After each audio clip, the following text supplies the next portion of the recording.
नमस्कार दर्शक बंधु शुभ सका आज हूँ 13 तारिख नवेम्बर मास बुधवार। चलतु जाना देश विदेशर किसी बचा बचा गुरुत्वपूर्ण खबर। जदि आपण मैंने ए पर्यंत वीडियो को लाइक करना वीडियो को लाइक कर चैनल को सब्सक्राइब करी कमेंट माध्यम जनातु आपण मैंने आम भिडियोटी केउ जिलू देखुं।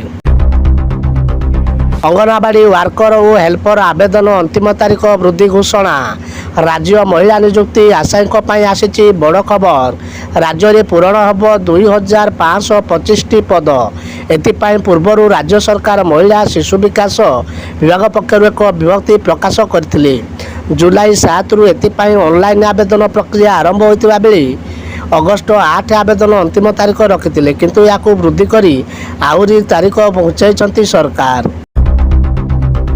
ग्राहक खुशी खबर कमिला सुना दर। गत किछि दिन धरी बढ़ी चलता सुना दर दीपावली सुना दर वृद्धि पाई 82,000 पार कर देथिला। एबे दर वृद्धि पर सामयिक भाव में लगी ब्रेक। सेहीपरि आज भारतीय बजार में 22 क्यारेट सुना दर 10 ग्राम प्रति 72,200 टंका होइथिबा बेले 24 क्यारेट सुना दर 10 ग्राम प्रति 78,760 टंका रही अछि। पाणीपाग 15 तारिख ठारू बढ़िबो शीत सूचना देला पाणीपाग विभाग। 15 तारिख अर्थात कार्तिक पूर्णिमा ठारू राज्य में शीतर प्रकोप बढ़िबार संभावना रही। रातिर तापमात्रा 2 रु 4 डिग्री पर्यंत ह्रास पाइबार संभावना रही। एने भुवनेश्वर आंचलिक पाणीपाग केन्द्र पक्षर सूचना दि जाएगी। सेपटे कार्तिक मासरे आज होउची शेष मंगलवार। शीत दिन में पूरा कम आसब विद्युत बिल करंतु यह उपाय। हाँ दर्शक बंधु, आपड़ जदि विद्युत बिल पर टेंशन अच्छा ग्रीष्म ऋतु में आम विद्युत संचय करने और वृद्धि होता बिल ह्रास करने अनेक पद्धति ग्रहण करूँ, किंतु शीत दिन यह कर कष्टकर हो जाए। तेणुक विद्युत रे चलुवा अधिक जिनस व्यवहार हुए ये इच्छा नक शीत आमको गरम रही विद्युत बिल अधिक आसी थाए। पेट्रोल पंप यह सब सुविधा मागणा लाभ उठातु।